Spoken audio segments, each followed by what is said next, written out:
उन्होंने मेंस की जो एग्ज़ाम डेट है वो डिसाइड कर ली है।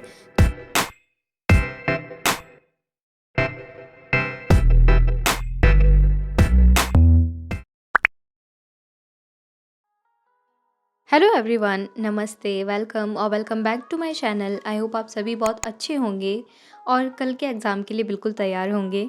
तो कल है रीट थर्ड ग्रेड प्री का एग्ज़ाम। आज है 26 फरवरी एंड कल 27 ऑफ फरवरी है। मेरा भी एग्ज़ाम कल ही है, फर्स्ट शिफ्ट में मेरा एग्ज़ाम हो जाएगा। तो उसी के लिए मैं प्रिपरेशन कर रही थी एंड आज के पूरे दिन में मैंने क्या किया, अपने आप को किस तरह से मेंटली प्रिपेयर किया, रिवीजन कैसे किया। और एक और ख़ास बात, आज था महाशिवरात्रि का दिन, तो सभी को महाशिवरात्रि की हार्दिक शुभकामनाएं।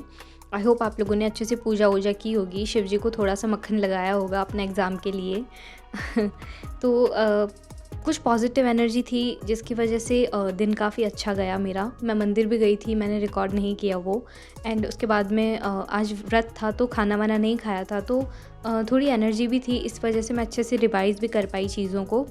कुछ ज़्यादा मैंने रिवाइज़ नहीं किया है, बहुत हल्का फुल्का रिवीजन किया था। मतलब जो मैंने शॉर्ट नोट्स बनाए रखे थे इतने दिनों से, बस उन्हीं को एक बार रिव्यू किया एंड बोल बोल कर बस ऐसे ही पढ़ रही थी। अभी फ़िलहाल मैं साइकोलॉजी रिवाइज़ कर रही हूँ। एंड टाइम पर क्या क्या चीज़ें, कौन कौन से टॉपिक मुझे रिवाइज़ करने हैं वो मैंने पहले ही लिख रखे थे।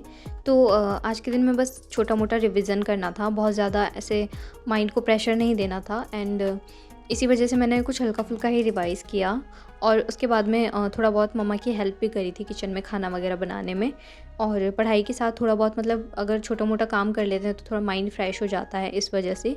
तो वो सब करके एंड अभी मैंने लिया था एक छोटा सा ब्रेक लेने के बाद में मैं वापस से आ गई एंड फिर से मैंने एक और रिवीजन का स्लॉट लिया। अभी ये जो रिवीजन की लास्ट स्टेज है, इसमें बहुत ज़्यादा जो बड़े बड़े टॉपिक्स हैं उनको नहीं पढ़ना है। छोटे छोटे टॉपिक्स पढ़ने हैं, या फिर जो हमने अगर शॉर्ट नोट्स बना रखे हैं तो उनको रिवाइज़ कर सकते हैं। या फिर जो मेन पॉइंट होते हैं ना, जैसे जिन्हें हम कीवर्ड्स बोलते हैं, वो कीवर्ड्स हम रिवाइज़ कर सकते हैं। तो बस वही किया था। एंड जैसे डेट्स वगैरह है, इंपॉर्टेंट फैक्ट्स वगैरह हैं अगर कुछ, तो उन फैक्ट्स को एक बार पढ़ लिया, जिससे कि वो फिर से मेमोराइज़ हो जाए, ताज़ा ताज़ा याद रहेंगे तो शायद इतनी दिक्कत ना आए। और कल का पेपर कैसा आता है, हार्ड लेवल, मतलब उसका लेवल कैसा होता है, ये सारी चीज़ें तो कल पेपर होने के बाद ही पता चलेगी। तो बस यही था, रिवाइज़ कर रही थी मैं, बोल बोल करके पढ़ रही थी ताकि नींद ना आए, बोरिंग ना फील हो। बिकॉज़ अब पढ़ पढ़ के ऐसा सा हो गया है ना कि अगर मैं पढ़ने बैठती हूँ तो ऐसा लगता है कि हाँ, ये चीज़ मुझे आती है। एंड शायद अगर मैं उसे प्रैक्टिस करूँ तो फिर मैं भूल जाऊँ कि मुझे ये नहीं आता। बट देखते हैं कल पेपर में क्या होता है। पॉजिटिविटी के साथ ही हमें पेपर देना है, खुद पे बिलीव भी रखना है कि हाँ, हम कर लेंगे। तो अभी साइकोलॉजी का तो हो गया था, और ये जो आप नोट्स देख रहे हैं, बस इतने ही नोट्स मुझे रिवाइज़ करने पड़े साइकोलॉजी के, बिकॉज़ ये मैंने पहले ही शॉर्ट नोट्स बना लिए थे। तो व्रत था और अभी शाम के लगभग 4 बज गए थे, तो हमने व्रत खोल लिया, खाना वाना खा लिया एंड काफ़ी अच्छा मौसम हो रहा था, तो फिर मैं छत पर चली गई और थोड़ी सी देर मैंने वहीं पर टहला। एंड उसके बाद मैं वापस नीचे आई और ईवीएस रिवाइज़ करने लगी। ईवीएस में आपको याद होगा मैंने मैराथन क्लास ली थी, उसके नोट्स भी बनाए थे मैंने उस टाइम पे, तो अभी वो मुझे हेल्प कर रहे हैं। अभी मैं लगभग 45 मिनट्स में इसको पूरा पढ़ लूँगी एंड मेरा ईवीएस का जो रिवीजन है वो कंप्लीट हो जाएगा। बहुत ज़्यादा डीपली नहीं पढ़ना पड़ रहा है अभी, बस थॉरोली मैं रैपिड रिवीजन कर रही हूँ, इसे रैपिड रिवीजन बोल सकते हैं। सिर्फ बोल बोल करके मैं एक बार चीज़ें अच्छे से रिवाइज़ कर रही हूँ। और अगर कोई फैक्ट है, जैसे कि डेट वगैरह है जो याद रखने की होती है, उनको मैं थोड़ा सा अच्छे से प्रैक्टिस करके और उन डेट्स को मैं याद रख रही हूँ। तो बस इसी तरह से मैं रिवाइज़ कर रही हूँ एंड मोमेंट पे। मुझे ये तो नहीं पता कि ये व्लॉग आप लोग कब देख रहे होंगे, लेकिन जैसे ही मेरा एग्ज़ाम ख़त्म हो जाता है ना 27 को, तो उसके बाद में मैं एक छोटा सा ब्रेक लेने वाली हूँ, अबाउट 2-3 दिन का। मुझे घर के कुछ काम भी हैं तो मैं वो भी कर लूँगी एंड पर्सनल मेरे काम भी हैं तो उनको भी मैं कंप्लीट कर लूँगी। एंड उसके बाद में हम लोग फिर से स्टार्ट करेंगे रीट मेंस की प्रिपरेशन।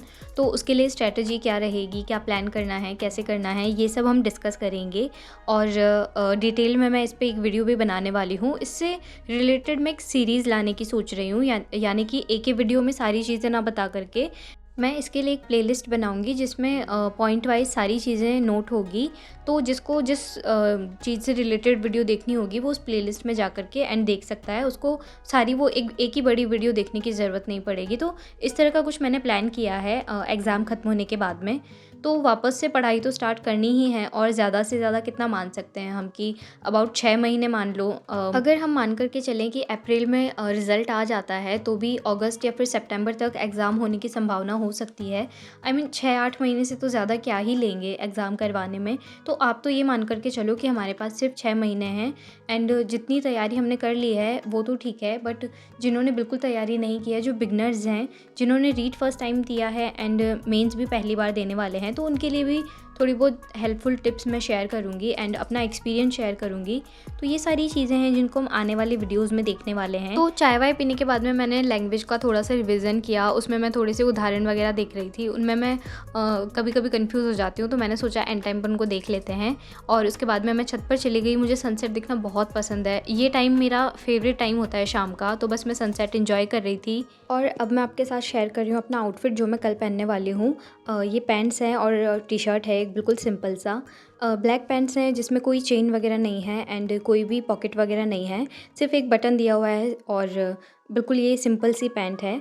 और इसके साथ मैं पहनने वाली हूँ ये टी शर्ट, जिसकी स्लीव्स जो 3/4 होती है वही है, एंड इसमें भी कोई पॉकेट वगैरह, कोई चेन, कोई बटन कुछ नहीं है, बिल्कुल सिंपल सा टी शर्ट है।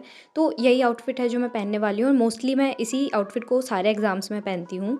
और यहाँ पर एक ये ट्रांसपेरेंट फ़ाइल है जिसमें मैंने अपने सारे आईडी कार्ड वगैरह, एडमिट कार्ड और पेन वगैरह ये जो है वो सारी चीज़ें रख दी थी, तो उनको भी मैंने एक बार फिर से चेक कर लिया है कि कहीं कुछ छूट तो नहीं गया। तो मेरे जो फ़ोटो, आइडेंटिटी कार्ड, जो भी चीज़ें थी वो मैंने सारी चीज़ें रख ली है इसमें, ताकि मुझे सुबह रश ना करना पड़े और एक ही जगह पर मुझे सारी चीज़ें मिल जाए। यहाँ पर मैंने एक ब्लू और एक ब्लैक बॉल पेन भी लिया है, और ये भी ट्रांसपेरेंट है। तो चलो मेरा ये फ़ाइल भी तैयार हो गया। टाइम अभी आप देख सकते हैं लगभग 10 बजने वाले हैं, और मेरा कल सुबह का जो जितना भी काम है वो हो गया है। सुबह बस मुझे उठ कर के नहाना धोना है और रेडी होकर के एग्ज़ाम के लिए निकलना है। एग्ज़ाम सेंटर यहाँ से लगभग 20 किलोमीटर दूर है, तो उसी हिसाब से मुझे जाना पड़ेगा, और मैं अपने पापा के साथ में जाने वाली हूँ, वो मुझे ड्रॉप करने वाले हैं एग्ज़ाम सेंटर। तो बस यही था आज के वीडियो में। मैंने आपको बताया कि मैंने पूरे दिन में कैसे कैसे प्रिपरेशन की अपनी, और कैसे अपने आप को रेडी किया कल के एग्ज़ाम के लिए। एंड मैंने अपनी OOTD भी आपको बता दी कल के लिए, जो मैं आउटफिट पहनने वाली हूँ वो। तो बस अब मैं लगभग 10 बज गए हैं, 10:30 बजे तक मैं सोने चली जाऊँगी, बिकॉज़ सुबह लगभग 5:30 बजे मुझे उठना पड़ेगा एग्ज़ाम के लिए। तो आई होप आपको आज का व्लॉग पसंद आया होगा। एंड अभी भी कमेंट्स आ रहे हैं कि 1 मार्च से आप मेंस की प्रिपरेशन के बारे में बता दीजिए। अभी मैंने न्यूज़ देखी है, तो उसमें मुझे पता चला है कि ट्वीट मैंने पढ़ा अभी कि उन्होंने मेंस की जो एग्ज़ाम डेट है वो डिसाइड कर ली है। तो बिल्कुल हम तैयारी करेंगे, मिलकर तैयारी करेंगे, स्ट्रेटजी भी बनाते हैं आने वाले वीडियोज़ में। तो अच्छे से एग्ज़ाम देना आप लोग, स्ट्रेस बिल्कुल मत लेना, एंड सब कुछ अच्छे से हो जाएगा। प्री अगर आपका क्लियर है तो आप मेंस पर अच्छे से फोकस कर पाएंगे, अदरवाइज़ यही लगा रहेगा कि मेरा पेपर बिगड़ गया, मेंस का एग्ज़ाम कैसे दूँ। तो आई होप आप लोग भी अच्छे से अपना जो प्री का एग्ज़ाम है वो फाइट कर पाएंगे। All the very best to all of you. Thank you so much for watching. मिलते हैं अगले वीडियो में जल्दी ही। Bye bye, take care.